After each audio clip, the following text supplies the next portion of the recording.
우리 하나님과 우리 주 예수 그리스도로 트는 은혜와 평강이 여러분 모두와 함께 하시기를 바랍니다. 우리는 오늘 복음서 말씀으로 마르다와 마리아 이야기를 읽었습니다. 이 마르다와 마리아 두 자매 이야기는 이 복음서 안에서 다양하게 변주되어 나타나죠. 어떤 복음서에는 이 마르다에 관한 언급 없이 이 마리아가 예수님의 그 발에 향유를 붓는 이야기로 등장하고요. 또 다른 복음서에서는 나사로, 마르다, 마리아 이 세 남매가 다 등장하지만 이 마르다와 나사로는 조연급으로 등장하고 이 마리아는 이 향유 이야기로 무게감 있게 그렇게 등장하기도 하죠.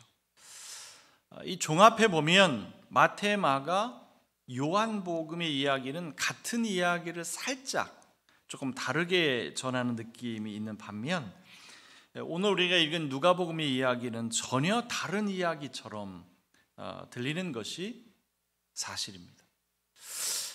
그래서일까요? 이 누가복음을 본문으로 이야기를 풀어가는 사람들 대부분은 이 마르다와 마리아 이 두 사람을 서로 비교하면서 대립적인 인간상을 그리고 있죠. 여러분들도 아마 그동안 이 마르다 마리아의 이야기를 들을 때 아마 이런 식으로 들어온 적이 분명 있을 겁니다. 물론 이 누가복음 전승은 같은 날의 사건을 다루고 있는 것인지 아니면 다른 날에 있었던 전혀 다른 이야기를 하고 있는 것인지 알 수는 없지만 서로 다른 날에 있었던 전혀 다른 이야기를 하더라도 이 두 사람을 비교하면서 대립적인 인간상을 그리는 것이 이 본문의 진의일까? 이 본문을 제대로 파악한 것일까? 따져봐야 하겠죠.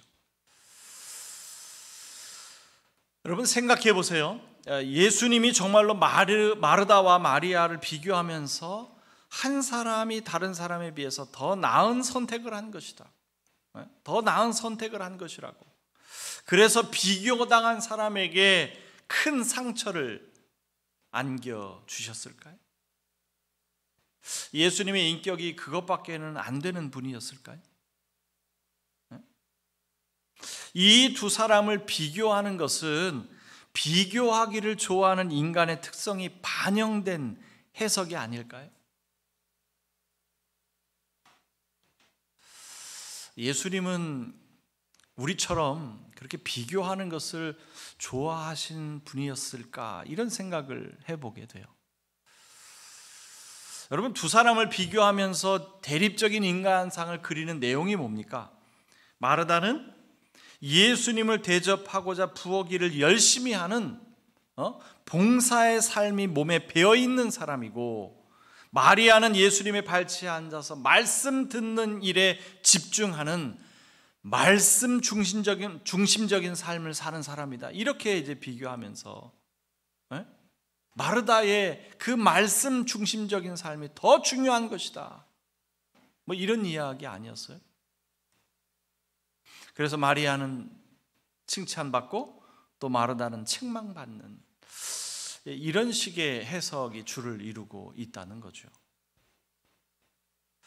이 누가복음은 다른 복음서들과 전혀 다른 이 독립전승의 가능성일 부분을 우리가 배제할 수는 없지만 이 다른 복음서의 내용을 종합해 보더라도 이 마르다와 마리아 이 두 사람만을 서로 비교하기 위해 오늘 본문이 기록되었다라고 보기에는 다소 무리가 따른다는 거죠. 그래서 저는 오늘 이 이야기를 조금 다른 각도에서 보려고 노력을 했고요. 그 내용을 여러분과 함께 나누고자 합니다. 자, 오늘 말씀은 마르다가 예수님을 자신의 집으로 초대한 이야기로 시작합니다. 귀한 손님을 초대했을 때 그 귀한 손님인 예수님을 극진히 대접하기 위해서 음식 그 준비에 굉장히 분주했을 것이라고 우리가 충분히 짐작이 되죠. 그러니까 이제 귀한 손님을 집에 초대했단 말이에요. 마르다와 마리아가 가장 우선 해야 할 일이 뭐라고 생각하십니까? 뭐였을까요? 특히 우리가 유대 사회의 그 문화를 생각하면서 이런 생각을 해야 하는데, 유대 사회는요, 손님 접대를 굉장히 중요하게 생각했던 전통이 있습니다. 여러분, 유대인들이 경전만큼이나 중요하게 다루는 책이 있죠. 뭡니까? 탈무드. 이 탈무드에 보면 손님을 접대하는 법이 있을 정도로 유대 사회에서 손님 접대는 매우 중요한 관습이자 풍속이었다고. 오늘 우리는 구약의 말씀으로 무슨 이야기를 읽었죠? 아브라함이 낯선 손님을 극진히 대접하는 이야기를 읽었잖아요. 그러니까 이것만 보더라도 이 유대 사회에서 손님 접대가 얼마나 중요한 것인지 더 길게 설명할 필요가 없겠죠. 자, 마르다는 예수님을 집으로 초대하고 그래서 그 손님 접대를 하기 위해서 최선을 다했습니다. 더욱이 자신의 오라비인 나사로를 살리신 예수님이니 얼마나 융숭한 대접을 하고자 했을까요? 요즘처럼 배달 음식이 가능했던 시기도 아니었고요. 손수 혼자서 얼마나 열심히 준비했겠어요. 마르다의 손이 얼마나 바빴겠습니까? 부엌 일을 해보신 분들이라면 충분히 이해가 되시죠. 자, 그런데 그의 동생 마리아는 어떻게 하고 있어요? 얄밉게도 언니의 그 바쁜 손을 외면하고 있잖아요. 언니를 도와주기는커녕 예수님의 발치에 앉아서 예수님의 말씀만 듣고 있었다. 이 정도면 눈치가 없다고 해야 할까요? 아니면 철딱서니가 없다고 해야 할까요? 부엌에서 언니가 분주하게 식사 준비를 하고 있는데 동생은 태평하게 예수님의 이야기를 듣고 있으니 마르다의 입장에서 얼마나 화가 났겠느냐고. 그래서 마르다가 이야기하죠. 주님, 내 동생이 나 혼자 일하게 두는 것을 아무렇지도 않게 생각하십니까? 가서 거들어 주라고 내 동생에게 말씀해 주십시오. 여러분, 마르다로서는 충분히 할 수 있는 이야기 아니에요? 구중을 들어야 할 만한 이야기입니까? 여러분, 이 두 사람을 굳이 비교한다면 누구를 칭찬해야 하고 누구를 책망해야 하죠? 지금 제가 상황 설명을 드린 것 같은데 여러분이 보실 때는 어때요? 둘 다 맞아요? 네. 마르다 입장에서는 충분히 할 수 있는 이야기를 한 거죠. 그런데 문제는 예수님의 답변이에요. 예수님의 답변이 전혀 예상 밖입니다. 네? 예수님은 뜻밖에도 마리아를 두둔하시고 오히려 마르다를 꾸짖는 것 같은 인상의 답변을 하시죠. 물론 그건 어디까지나 오해이지만 표면적으로만 보면 충분히 그런 오해를 살만하게 예수님이 말씀하셨죠. 이게 정말로 예수님이 그렇게 말씀하신 건지 아니면 복음서 기자가 그 상황을 조금 오해해서 기록한 것인지 우리가 확인할 길은 없으나 어쨌든 성경에 기록된 그 내용만 보면 충분히 오해를 살만하죠. 예수님이 그렇게 답변하셨어요. 여러분 생각은 어떠세요? 여러분은 이 상황을 어떻게 받아들이십니까? 그동안 우리가 들어왔던 오해와 편견을 갖게 만들었던 모든 이야기를 잠시 내려놓고 이 상황을 한번 생각해 보세요. 예수님의 이런 답변이 적절했다고 보시는지, 이 상황에 적합한 그런 말씀을 하신 거예요? 그래 마리아, 마르다야.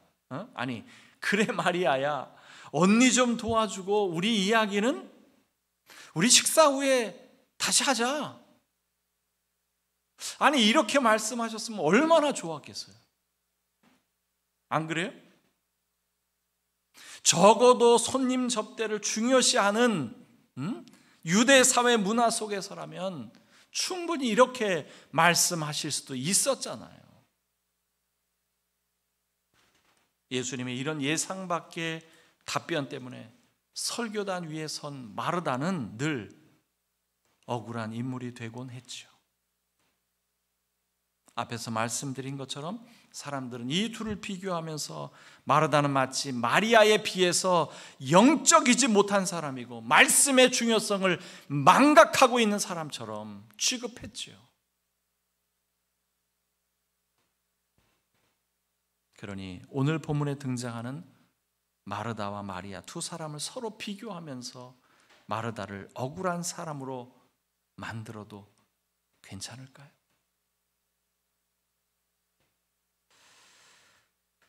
예수님은 정말로 누군가는 두둔하고 누군가는 책망할 의도를 가지고 계셨을까요?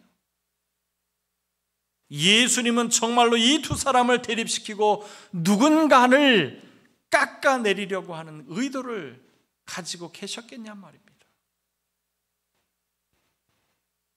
그럴 의도가 있었다고 한다면 예수님도 억울해 하실 것 같아요.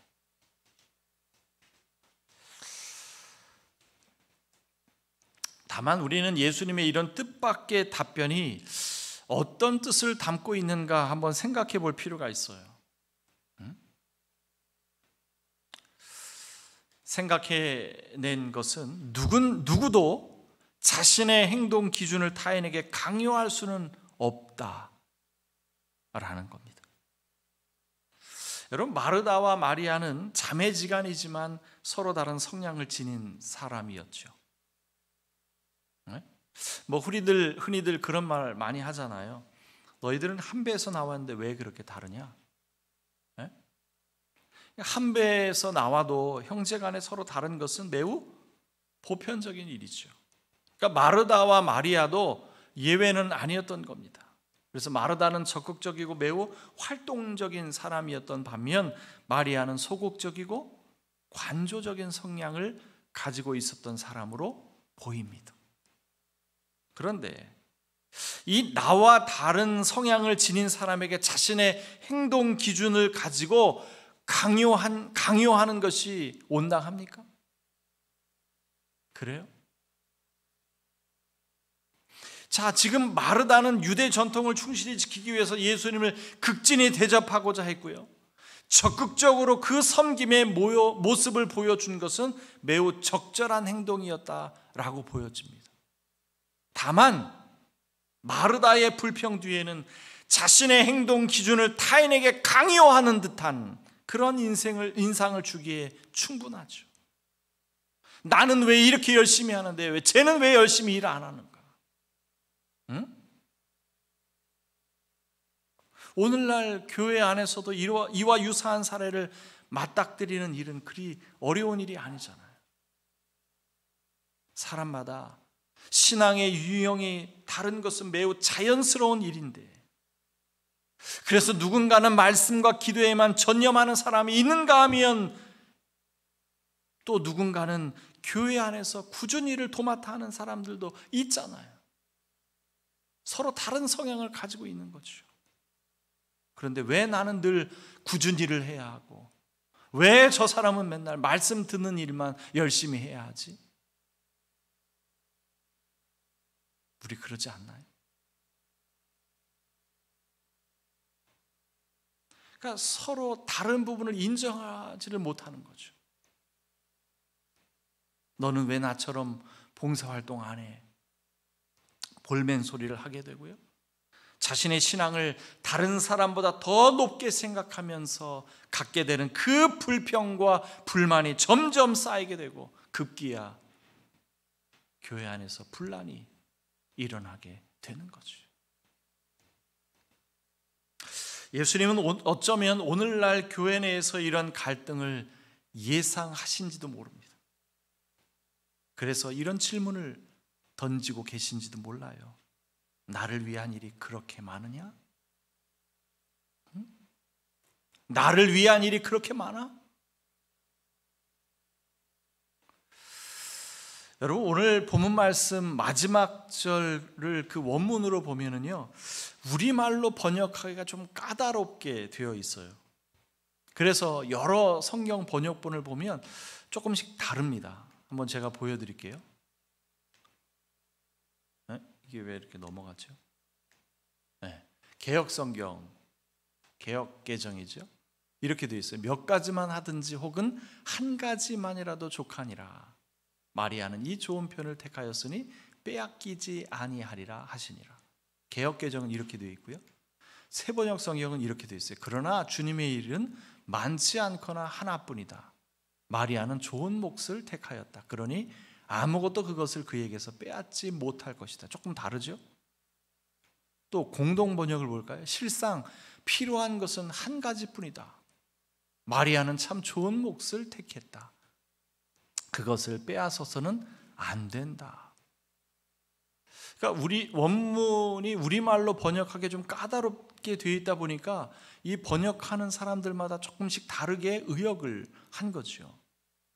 그래서 저는 오늘 원문을 한번 직역해 보겠습니다. 네. 그러나 한 가지는 반드시 필요하다. 마리아는 그 한 가지 좋은 것을 선택한 것이다. 그것을 그녀에게서 빼앗을 수 없을 것이다. 제가 그 헬라어 번역 실력이 출중해서 이것이 반드시 맞습니다 라고 할 수는 없지만, 그냥 제가 있는 그대로 번역을 한다면 이렇게 할 수 있어요. 그러나 한 가지는 반드시 필요하다. 마리아는 그 한 가지 좋은 것을 선택한 것이다. 그것을 그녀에게서 빼앗을 수 없을 것이다. 이 42절 그 단어가 오리곤이라고 하는 단어인데요. 적은, 부족한, 극소수 이런 뜻을 가지고 있습니다. 그러니까 이 41절의 이 말씀과 조금 연결을 해 보자면 이런 거죠. 예수님은 주님의 일은 그리 많은 것이 아니야. 아무것도 안 한다면 그것도 곤란하겠지만 그저 한 가지만이라도 충분해. 그러니까 41절의 내용이 뭐예요? 많은 일에 마음을 쓰며 애달아 하는 마르다를 걱정하시는 말씀이잖아요. 너는 너무 많은 일에 지금 마음을 쏟고 있구나. 이런 걱정을 하시잖아요. 그래서 연결해 보면 그런 거죠. 주님의 일은 그리 많은 것이 아니야. 한 가지만이라도 충분해. 이런 거죠.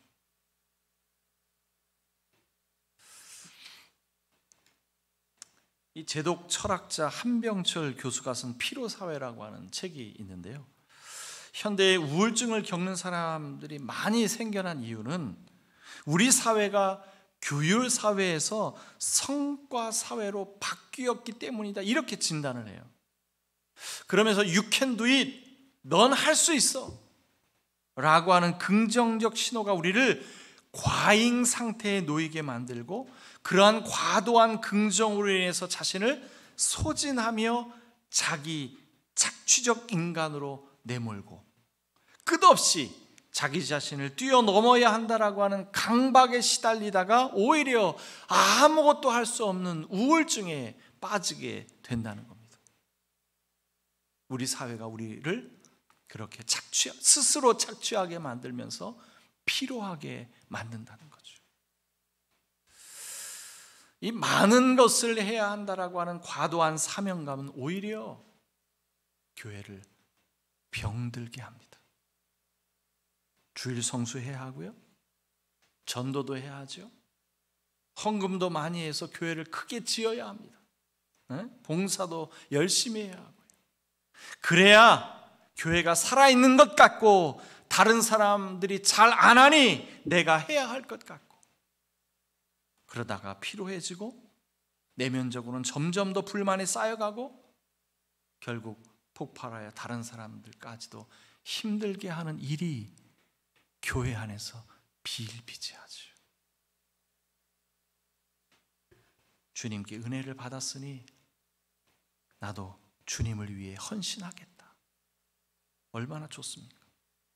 얼마나 좋아요. 그런데 그 열정이 오히려 나를 병들게 할 수도 있다는 것을 놓쳐서는 안 됩니다. 많은 것을 해야 한다라고 하는 부담감을 버리는 것이 좋은 출발점이라는 겁니다. 예수님 말씀하시잖아요.